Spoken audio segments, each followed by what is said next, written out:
G'day everyone, David Wilson here, food for thought at Zach's Place on this June 28th. Good to have you with us.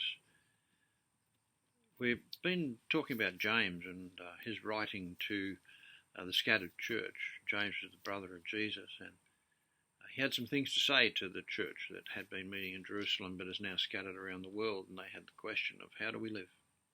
How do we live now that we're in this situation? And James has been talking about a whole lot of stuff around practical Christian living as disciples, followers of Jesus.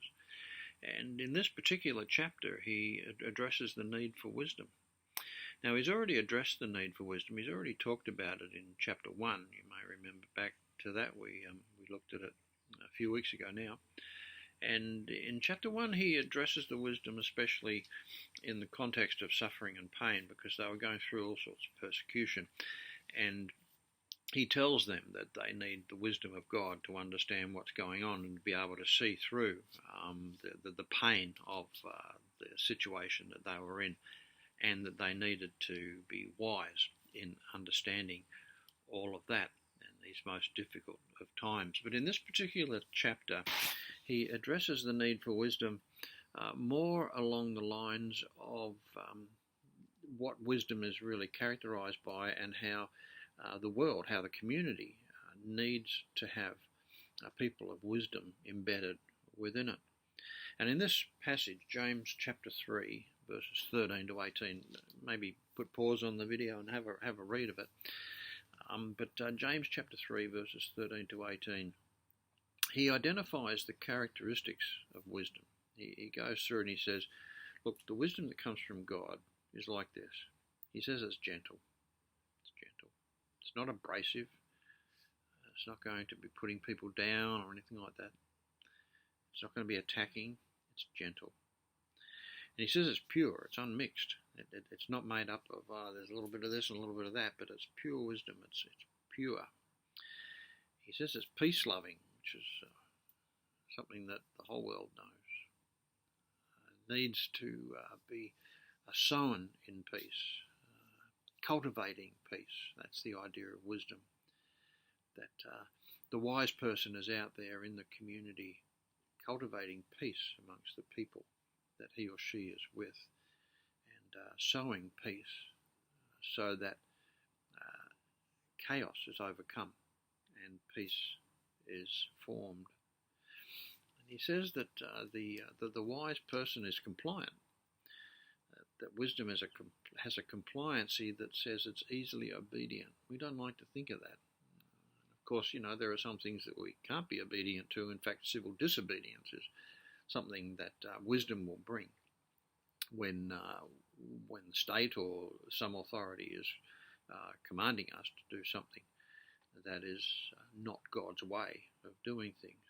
But in general, he's saying that, look, wisdom is peaceful, wisdom is gentle, wisdom is easily obedient, easy to get along with these people. And you know what? I reckon that speaks into the idea of a rights-obsessed culture that we're so often in. It's my right, and I'm going to stand up for my right, and I'm going to make sure that my rights are met. Whereas wisdom comes in and says, that's not really the way to go. Gentleness is the way to go. And just being compliant, what's the big deal? Moving on from some of the things that just get us so upset. He says it's merciful, so it shows mercy to others. When people have done something against us, and remember these are people who are being persecuted that he's writing to. When people are being bad towards us, we're not bad towards them. It's not evil. It's offering of mercy to others, and we all benefit from mercy, don't we? We love it when other people are merciful towards us. Well, God's saying through James here, look, you've got to be merciful to one another. He says that wisdom is good. There's a goodness about it. So it's good. It's what's right for the society in which we live. And he says that it doesn't have favoritism. Now, that's one of his favorite topics, really, isn't it? He talked against favoritism before. So it doesn't play favorites, and there's no hypocrisy about wisdom. So those are characteristics. Just think about it. Gentleness, purity, loving of peace. easily obedient, merciful, goodness, no favoritism, and no hypocrisy. Now, those are things that the world desperately needs and cries out for and wants to have. It'd be great to have that person as your neighbour. And that's exactly what James is saying. You be those neighbours. Wise. And to drive home the point, in this passage, he identifies the characteristics of the lack of wisdom. Now, lack of wisdom could be seen as stupidity or foolishness. And he says, look, the lack of wisdom is characterized by such things as bitter envy, so it's envious, selfish ambition. Again, I'm living for myself. This is what I want, and I'm going to get it. I'm entitled to this. A sense of entitlement that goes hand in hand with this idea of obsessed with rights, my own rights being met. He says that it creates disorder and it's evil. It's interesting that he talks about disorder because the idea of peace in both the Old Testament and the New Testament, it's shalom in the Old Testament and it's Irene in the New Testament. The idea of peace is everything has its place, everything fits together really well, and it operates really well. So it's not just an easy, peaceful feeling, as the Eagles would sing, great song, but it's more about the idea of everything coming together. It's not chaos, it's not disorder, it's order. That's what shalom is all about, and Irene in the New Testament. And that's what he's saying wisdom is, and the lack of wisdom is disorder. Everything's confused. There's a chaos about it. And he says there's evil there as well. That's quite a descriptor, isn't it? It's quite a description of wisdom and the lack of wisdom. Well, we look around us and we see the lack of wisdom just everywhere. Pick up a newspaper or get onto Facebook or talk to people at work or whatever it might be, and we see envy, we see revengefulness, we see selfish ambition all over the place. We see disorder, and we see evil in doing things that are not God's way. And these things are really bad for community. They don't help us get on together in any way, shape or form. And yet, when we look and we see wise people around us, people who are gentle and pure and merciful and good, we say, wow, that's a good person. Imagine at a funeral, somebody getting up and talking about the person who was passed on as, he was always envious and always selfishly ambitious and so forth. It wouldn't be a very good memory of the person, would it? But we revel in it when we hear of somebody who is put forward as he was a gentle person, she was a pure person, she was merciful, he was good. These are the things really that make us human and that we want to see in human beings, and this is what God is calling us to, and this is what James is talking about. In the midst of that persecution and suffering, make sure that you're people who are wise people. So, reflecting on this idea of wisdom, everything in its right place and working well, instead of stupidity and foolishness, and we look at the world around us and how we long for wisdom in our leadership, for instance. When leaders make wise decisions, and during the COVID-19 stuff, there have been leaders who have made some really wise decisions.